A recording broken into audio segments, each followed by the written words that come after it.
देते हुए बकरियां नहीं थी। अच्छा, प्रॉब्लम में नहीं होता ना।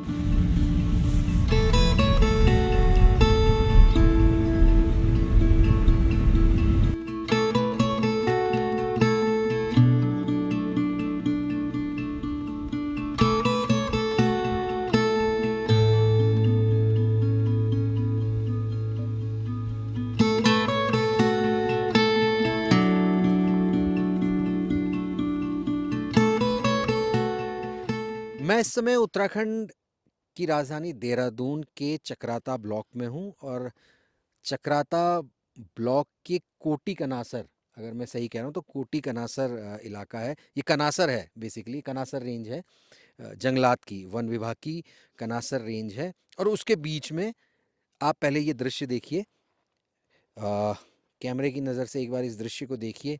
दूर आपको देवदार के जंगल, देवदार के पेड़ दिखाई दे रहे हैं। ये देवदार का जंगल है और उसके बीच में ये खाली जगह है जहाँ पर इस समय सेब की रोपाई चल रही है, सेब के प्लांटेशन है।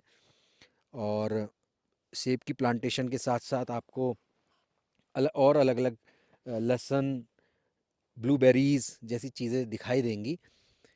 और इस जंगल के बीच में ये कच्ची सड़क से होता हुआ रास्ता है। ये सड़क से लगभग 2 किलोमीटर की दूरी पे 2 किलोमीटर की दूरी पर ये जगह है। कच्ची सड़क है और जंगल के बीचों बीच ये इलाका, बेहद खूबसूरत ये इलाका है। और इसको जो डेवलप कर रहे हैं वो मेरे साथ हैं इस समय विक्रम सिंह पंवार, जो कि यहीं के रहने वाले हैं।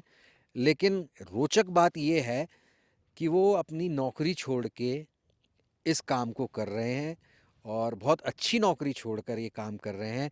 तो पहले, अब मैं ज़्यादा नहीं बोलूँगा, अब जो भी बात कहेंगे वो विक्रम जी ही बताएंगे। विक्रम जी, सबसे पहले हमसे बातचीत करने के लिए बहुत बहुत शुक्रिया। आपने अपने समय निकाला हमसे बातचीत करने के लिए। मैं तो ये जानना चाहता हूँ सबसे पहले, आईएम्स अहमदाबाद हाँ जी। से आप पास आउट हैं, एमबीए किया है आपने, और अब आप यहाँ चकराता जैसी जगह में और ये वीराने में क्या कर रहे हैं यहाँ पे आप?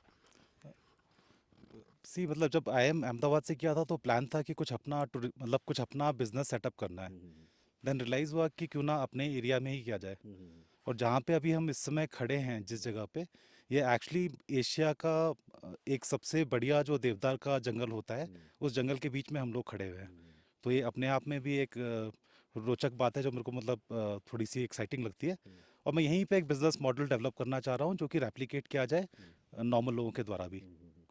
मान लेते हैं आईएम से आप पास आउट हुए, प्लेसमेंट हुआ होगा आपको, कहाँ नौकरी लगी, क्या सैलरी पैकेज था जब आपने छोड़ा, क्या आपके दिमाग में चल रहा था और क्या सैलरी पैकेज था, और फिर आप यहाँ पर आए? अ, जब एक्चुअली मैं आईएम में जाने से पहले मैं मर्चेंट नेवी में भी था। हम्म, तो मेरे को एक अपॉर्चुनिटी मिली पूरे विदेशों में घूमने की, हम्म, मर्चेंट नेवी के द्वारा।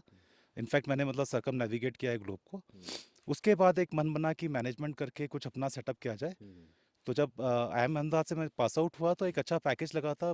मैं डिस्क्लोज नहीं करूंगा कि क्या पैकेज था क्योंकि जनरली हम लोग उसी में फंस जाते हैं कि हाँ, पैकेज क्या था, कोई है बात ना। बट नहीं। देन आईएम अहमदाबाद वो इंस्टीट्यूट नहीं है जो मतलब पैकेज के लिए जाना जाता है। वो उसके लिए जाना जाता है कि वो एंटरप्रेन्योरशिप को बढ़ाता है। एक्सीलेंस के लिए, हाँ अपनी जी, एक्सीलेंस के लिए। बिल्कुल।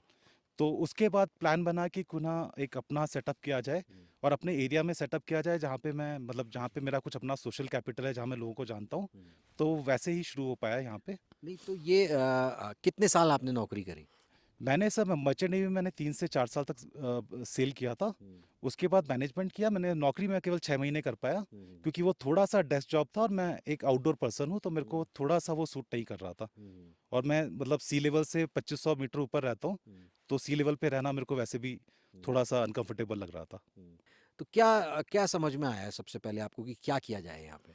सबसे पहले जो समझ में आया क्योंकि हमने बेंचमार्क किया चकरौता को मसूरी से। हम्म, सी चकरौता एक स्टार्टिंग पॉइंट था जहाँ पे हम स्टार्ट करना चाहते थे। हम्म, जो हमारे लिए प्रॉब्लम स्टेटमेंट था कि दोनों सिमिलर टोपोग्राफी है, हम्म। मतलब दोनों एक सिमिलर एल्टीट्यूड पे सिचुएटेड है। मसूरी और चक्राता। चकरौता। बट देन अगर आप देखेंगे तो मसूरी में दुनिया भर का ट्रैफिक फ्लो है, हम्म, दुनिया भर का टूरिज्म है, वहाँ पे ट्रैफिक जैम लगते हैं। हम्म, और चकरौता उसके बिल्कुल विपरीत था। हम्म, यहाँ पे 2 या 3 होटल थे, ट्रैफिक फ्लो बिल्कुल नहीं था, हम्म, टूरिज्म से बहुत कम लोगों की नौकरी थी। हम्म, तो मुझे लगा कि अगर मसूरी से कुछ ट्रैफिक हम चकरौता में डाइवर्ट कर पाएँ तो हो सकता है मसूरी के लिए भी बेहतर होगा क्योंकि हम्म, उनका वो ट्रैफिक मैनेजमेंट और वो सब प्रॉब्लम सॉल्व होगी। हम्म, और चकरौता में एक सोर्स ऑफ इनकम जनरेट हो जाएगा। हम्म, तो एक इनिशियल प्लान था कि, और हमने अपनी कंपनी का नाम भी द रोडलेस ट्रैवल वेंचर रखा था। और हमारा प्लान था कि जो इस तरह के डेस्टिनेशन है कि कुछ एरिया तो मतलब बहुत ज़्यादा डेवलप हो रहे हैं और कुछ थोड़े से पीछे छूटते जा रहे हैं। तो प्लान था कि थोड़ा सा बैलेंस्ड वे में डेवलपमेंट हो। मतलब बिजनेस प्लान कागज़ में बहुत अच्छा लगता है, उसमें आप बहुत सारी चीज़ें कैलकुलेट करते हो, बट देन बहुत सारी आपदाएं आप खासकर जब पहाड़ों में आप आते हो। तो जब हम 2011 में आए थे तो 2013 में एक बहुत बड़ी आपदा आई, जब काफ़ी सारी बारिश पड़ी 16 जून को। उसके बाद से मतलब उसके बाद हमें थोड़ा सा मॉडल शिफ्ट करना पड़ा, बल्कि मेरे को कुछ टाइम के लिए कंसल्टेंसी जॉब भी लेना पड़ा, अच्छा। ताकि मैं यहाँ पे जो मेरे स्टाफ है उनकी सैलरी को सस्टेन कर सकूँ। तो उस तरह की फिर 2016 में नोटबंदी हुई, उसकी वजह से थोड़ा सा ट्रैफिक फ्लो रुक गया। 2018 में कुछ हमारी अपनी पर्सनल प्रॉब्लम्स आई, मतलब कुछ एक्सीडेंट की वजह से कुछ हमारे टेंट्स डिस्ट्रॉय हो गए थे। फिर 2021-22 में आपका कोरोना आ गया। तो उस तरह की प्रॉब्लम्स आती रहती है, उसके हिसाब से हमको अपने बिजनेस मॉडल को इवॉल्व करना पड़ रहा है। अगर सरकार के पास ये वीडियो जाए बिल्कुल। तो वो समझे कि एक स्टार्टअप करने वाला व्यक्ति के सामने क्या क्या दिक्कतें आ जा रही हैं, उत्तराखंड में जो अपने गांव वापस आ रहा है नौकरी छोड़ के, उसके सामने क्या किस तरह की दिक्कतें आ रही हैं। जो मेन प्रॉब्लम, मतलब जो कोर है सारी प्रॉब्लम का, कि जो लोकल स्टेक होल्डर्स हैं उनको प्लानिंग प्रोसेस में कभी भी इन्वॉल्व नहीं किया जाता है। मतलब प्लानिंग जो है वो एक देहरादून में बैठ के कागज पे बनाई जाती है, जिसका यहाँ पे कुछ रेलेवेंस होता नहीं है। मैं आपको छोटा सा उदाहरण दूंगा। मतलब हम बहुत टाइम से एक जगह है बुदेर मोइला टॉप, उसको हम डेवलप करने की कोशिश कर रहे हैं। सडनली एक फिएट आता है कि सारे क्या बोलते, जो भी टूरिस्ट आ रहे हैं उनसे 50 रुपए की फीस ली जाएगी। उससे पहले मतलब काफ़ी सारे लोग हमारे साथ जुड़े हुए थे रोजगार में, जिनको हम एज अ गाइड भेजते थे, जो लोग ऊपर सारी व्यवस्था करते थे टूरिस्ट की, सिक्योरिटी से लेके उनका कभी बारिश आ गई तो रेनकोट लेके कैरी करते थे, वहाँ की सफाई का ख्याल रखते थे। बट अब फॉरेस्ट डिपार्टमेंट अगर कुछ फीस लगा रहा है, उसके अकॉर्डिंग वो सुविधा नहीं दे रहा है। और दूसरी बात है कि किसी लोकल आदमी को वो रोजगार नहीं दे रहा है। वो लोग एक इनकम सोर्स अपने लिए बना रहे हैं, जो कि यहाँ पे लोकल को बिना इन्वॉल्व करे हुए एक अपना इनकम सोर्स बना रहे हैं, जो बिल्कुल। और कई ऐसी सारी चीज़ें हैं। मतलब जो प्लानिंग प्रोसेस है उसमें लोकल लोगों को बहुत कम, कम्युनिटी इन्वॉल्वमेंट कम है, मतलब जब पॉलिसी मेकिंग की बात होती है। बिल्कुल पॉलिसी मेकिंग में भी और उसके इम्प्लीमेंटेशन में भी जो लोकल लोग हैं उनका, खासकर मैं जैसे, मैं काफ़ी अच्छे अच्छे इंस्टीट्यूट से पढ़ के भी आऊँगा, मेरे को नहीं याद है कि मेरे को 13 साल में किसी ने बोला हुआ कि आप भी कुछ अपने आइडियाज़ दीजिए कि आप इस एरिया में काम कर रहे हैं। तो मतलब वो थोड़ा सा लगता है कि लोकल स्टेक होल्डर्स को भी प्लानिंग प्रोसेस में इन्वॉल्व किया जाना चाहिए। अ, इ- जब आप नौकरी छोड़ के आए फिर आपने एक रिजॉर्ट भी सेटअप किया हाँ जी। कोरबा में, वो क्या कहानी है और अभी यहाँ पर क्या चल रहा है और अब क्या आगे की प्लानिंग है वो बता दीजिए। तो कोरबा में जो प्लान था वो ट्रांजिट कैंप की तरह प्लान था, कि लोग दिल्ली से आएंगे, वहाँ कुछ देर विश्राम करेंगे, उसके बाद वो हमारे जंगल और जो इस तरह के एरिया हैं उसको एक्सप्लोर करेंगे। बट धीरे धीरे वो अपने आप में ही एक डेस्टिनेशन बन गया।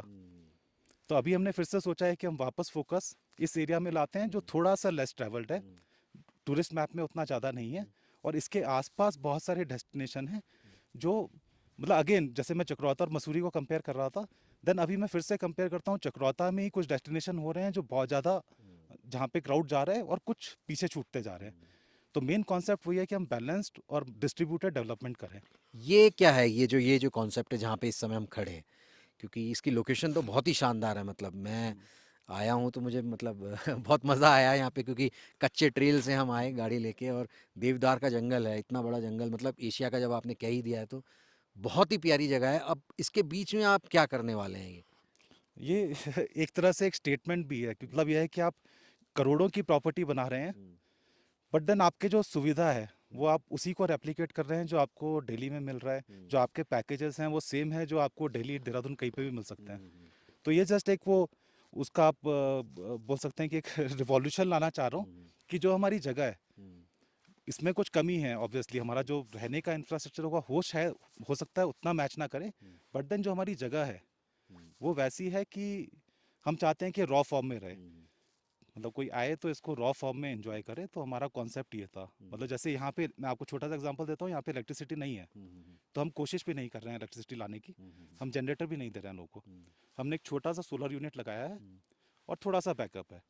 हम गेस्ट को पहले ही बता रहे हैं कि यहाँ पे आप आ रहे हैं तो उसके लिए तैयार रहिए।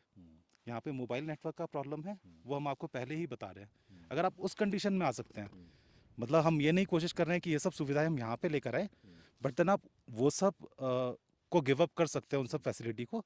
तो उसके बाद जैसे आपने बोला कि अपने आप में ही एक बहुत सुंदर दुनिया है। यहाँ पे आपने क्या क्या किया, यहाँ पे क्या एक्सपेरिमेंट कर रहे हैं, क्या क्या लगाए हैं, पेड़ लगाए हैं, और आगे फ्यूचर का क्या प्लानिंग है? अगेन मतलब मैं जो इवोल्यूशन की बात कर रहा था, जो टूरिज्म है बहुत ही सीजनल है, स्पेशली चक्रवाता में तो बहुत ही सीजनल है। तो अगर आपको अपने आप को सस्टेन करना है तो आपको अपना जो बिजनेस है वो डाइवर्सिफाई भी करना पड़ेगा। तो यहाँ पे जो हमने किया है, हमने मतलब एक तो सेब का प्लांटेशन किया है। हमारे अराउंड 3000 ट्रीज हैं अभी सेब के, जिसमें से 2500 तो रूट स्टॉक पे हैं और 500 पौधे सीडलिंग पे हैं। उसके अलावा हम लोग ब्लूबेरी लगा रहे हैं और बाकी भी बेरीज लाइक स्ट्रॉबेरीज, रास्पबेरी, उस तरह की चीज़ें हम यहाँ पे लगा रहे हैं। और बाकी जो हमारी ट्रेडिशनल खेती होती थी उसको भी हम इसके बीच में कोशिश कर रहे हैं कि कंटिन्यू करें। आपके फील्ड से बिल्कुल अलग है ये फील्ड, मतलब आप खेती बाड़ी में आ गए हैं, बिल्कुल बागवानी में आ गए हैं। इसकी ट्रेनिंग कैसे लिया आपने, ये सारा ज्ञान कैसे लिया कि भाई सेब का पेड़ लगाना कोई आसान बात तो है नहीं, उगाना मतलब, तो ये ट्रेनिंग कैसे ली, इसकी तैयारी कैसे की आपने? अभी क्योंकि सोशल मीडिया में बहुत सारी इन्फॉर्मेशन अवेलेबल है, अगर हम उसको ढूंढ सकते हैं ठीक से तो सबसे पहले सोशल मीडिया से ही स्टार्ट किया। उसमें जितनी इन्फॉर्मेशन गैदर कर सकता था, उसके बाद कुछ बगीचों में पर्सनल विजिट करी, जितना मैं उनसे समझ सकता था। एंड देन दूसरी चीज़ होती है, जब तक आप खुद ट्राई नहीं करेंगे, तो हमने छोटे लेवल पे हमने 250 पौधे लगाए थे, जो ये वाले अगर आप देख रहे हैं। तो हमने पहले 250 पौधों से एक्सपेरिमेंट किया, हमको रिजल्ट ठीक लगे, मतलब सैंपल भी आया इसका ना। तो उसके बाद हमने फिर बोला कि हम कर सकते हैं, आगे भी ले जा सकते हैं। तो ये मतलब वो लर्निंग प्रोसेस है, आप करते हैं, सीखते हैं, कुछ गलतियां भी करते हैं, एंड देन दोबारा आप ठीक करने की कोशिश करते हैं। अब जो लोग मतलब चक्राता से तो उतना पलायन नहीं हुआ है वैसे, लेकिन और ज़िले जो हैं हमारे उत्तराखंड के, वहाँ से पलायन कर रहे हैं युवा, छोटी मोटी नौकरी भी कर रहे हैं, उनके लिए कोई अगर आप मैसेज देना चाहें, क्योंकि छोटा मोटा भी, इतना बड़ा नहीं, छोटा मोटा भी करना चाहें, और वो देख रहा हो कि वो सोशल मीडिया के ज़रिए ही आपको देख रहा हो, उसमें थोड़ी हिम्मत की कमी हो या रिस्क लेने का फैक्टर ना हो ज़्यादा, तो अगर उसमें थोड़ी सी हिम्मत आप दिलाना चाहते हैं तो क्या कहना चाहेंगे, जो जो आपने अपने समय में अपने आप को हिम्मत दिलाने का काम किया होगा उस समय? देखिए, जब मैंने स्टार्ट किया था, मैंने 60,000 रुपये की लागत से स्टार्ट किया, ठीक है। और जो मेरी एजुकेशन थी, आप बोल सकते हैं कि बहुत अच्छी एजुकेशन है, बट जिस फील्ड में मैं आया वो फील्ड टोटली डिफरेंट थी। तो मेरे ख्याल से जो युवा बाहर भी कर रहे हैं, हो सकता है वो मेरे से अच्छी कंडीशन में हो। जहाँ तक मैं लोकल नॉलेज और लोकल अगर एग्रीकल्चर की बात करूँ, तो वो मेरे से अच्छी कंडीशन में होंगे। तो ये कोई लिमिटेशन नहीं है कि आप नहीं कर सकते हैं। तो लैंड की कैरिंग कैपेसिटी तब बढ़ेगी जब आप उसमें कुछ लैंड यूज़ चेंज करेंगे। मैं अगर नॉर्मल खेती से बागवानी पे जाता हूँ, तो ऑब्वियसली मैं कुछ ज़्यादा लोगों को सस्टेन कर सकता हूँ। तो हमें उस डायरेक्शन में सोचना होगा। और सरकार की स्कीमें हैं, सोशल मीडिया में बहुत सारी इन्फॉर्मेशन अवेलेबल है। तो उनसे मतलब जो बाहर कर भी रहे हैं, जस्ट एक बार आप थोड़ा सा अपना नॉलेज बेस बढ़ाना शुरू कीजिए, हो सकता है आपको लगे कि आप लोग कर सकते हैं। चलिए, हमसे बातचीत करने के लिए बहुत बहुत शुक्रिया, और इस शानदार जगह पे आके बहुत मज़ा आ रहा है, मैं आपको बता नहीं सकता। पहली बार मैं यहाँ पे आया हूँ, हालांकि कनासर मैं कई बार आ चुका हूँ, लेकिन देवदार के जंगल के बीच ये इंटरव्यू करना मेरे लिए बड़ा शानदार है, और मेरे लिए बहुत मतलब सुखदाई है, और ठंडी ठंडी हवा चल रही है, हल्की मखमली धूप है, और इस बीच हम ये कर रहे हैं, और मेरे आसपास सेबों का बगीचा है, और इससे अच्छा क्या चाहिए किसी को अपनी ज़िंदगी में। तो आप फॉलो कीजिए विक्रम जी ने जो बात की है, जो लोग सोच रहे हैं कि दोबारा हम नौकरी अपने मैदानों से पहाड़ों की तरफ, अपने गांव की तरफ आएँ, तो ये जो इंटरव्यू है वो उनके लिए ख़ास हो सकता है, कुछ हिम्मत दे सकता है, और ज़रूर आएँ अपने पहाड़ वापस, और कुछ ना कुछ करें ताकि ये पहाड़ वीरान ना हो।